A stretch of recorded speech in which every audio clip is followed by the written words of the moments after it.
Hello Taijul, আপনি শুনতে পারছেন কি? দল বিপদে পড়লেই এভাবেই বললেই যেন আলাদিনের চেরাগের মতো হাজির হন তাইজুল। তাইজুল তখন তুলে নেন গুরুত্বপূর্ণ উইকেট অথবা ফাইফার। টানা চতুর্থ জয় টাইগারদের পাকিস্তানের বিপক্ষে টেস্ট ফরম্যাটে, তাও আবার ঘরে বাইরে মিলিয়ে। সেঞ্চুরির কাছাকাছি যেও সেঞ্চুরি মিস করলেন মোহাম্মদ রিজওয়ান। হলো না বিশ্ব রেকর্ড, সিলেট টেস্টে জয়ী দলের নাম শেষ পর্যন্ত বাংলাদেশ। বাঁচা মরার লড়াইতে শুরুতেই নেমে আস্তে ধীরে ব্যাটিং করে লক্ষ্যের দিকে আগাতে থাকেন দুই পাক ব্যাটার রিজওয়ান এবং সাজিদ খান। দুজনেই পূর্ণ করেন নিজেদের 50 রানের জুটি। টাইগার ফিল্ডাররা বারবার প্রাণ দিচ্ছিলেন তখন সাজিদ রিজওয়ান দুজনকেই। তবে পাকিস্তানের দলীয় 358 রানে সাজিদকে ফিরিয়ে ফাইফারের দেখা পান তাইজুল। এটি ছিল টেস্ট ক্রিকেটে তাইজুলের 18তম ফাইফার। শতকের থেকে 6 রান আগে থেকে মোহাম্মদ রিজওয়ান ফিরেন ব্যক্তিগত 94 রানে শরীফুলের শিকার হয়ে। আর সেইখানেই ছিটকে যায় পাকিস্তান ম্যাচ থেকে। শেষ পর্যন্ত ডুবতে থাকা ম্যাচে জেতার স্বপ্ন দেখেও জিততে পারল না পাকিস্তান। ঘরে বাইরে মিলিয়ে এই নিয়ে টানা চতুর্থ জয় পাকিস্তানের বিপক্ষে টাইগারদের। এর আগে সিলেট টেস্টের প্রথম দিনে প্রথমে ব্যাট করতে নেমেছিল টাইগাররা। ম্যাচের শুরুটা মোটেও ভালো হয়নি টাইগারদের। 116 রানের মধ্যে 6 ব্যাটারকে হারিয়ে বিপাকে পড়ে যায় টাইগাররা। বাংলাদেশকে খাদের কিনারা থেকে টেনে তোলেন লিটন কুমার দাস। লিটনের সেঞ্চুরিতে শেষ পর্যন্ত 278 রানের পুঁজি পায় সিলেট টেস্টের প্রথম দিনে ব্যাট করা।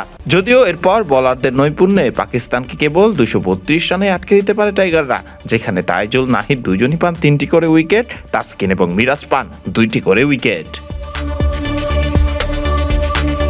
এরপর সিলেট টেস্টে নিজেদের দ্বিতীয় ইনিংসে ব্যাট করতে নামে টাইগাররা। ওপেনার তানজিদ হাসান তামিম এবারও রান না পেলেও অর্ধশতক হাঁকান মাহমুদুল হাসান জয় এবং লিটন কুমার দাস। মুশফিক পান নিজের 14তম টেস্ট সেঞ্চুরির দেখা। শেষ পর্যন্ত টাইগাররা অল আউট হয় 390 রানে এবং পাকিস্তানের লক্ষ্য দাঁড়ায় পাহাড়সম 437 রানে।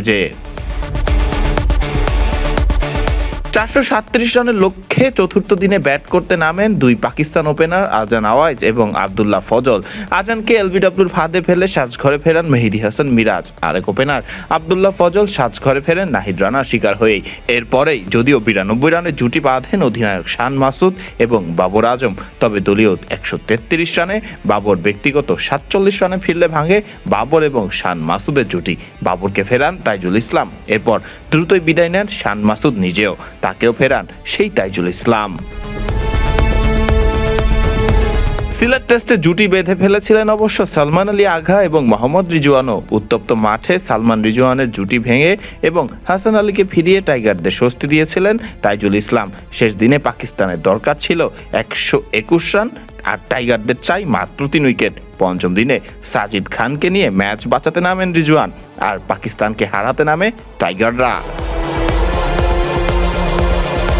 ফারদিন রহমান সকাল, বিডি ক্রিক টাইম।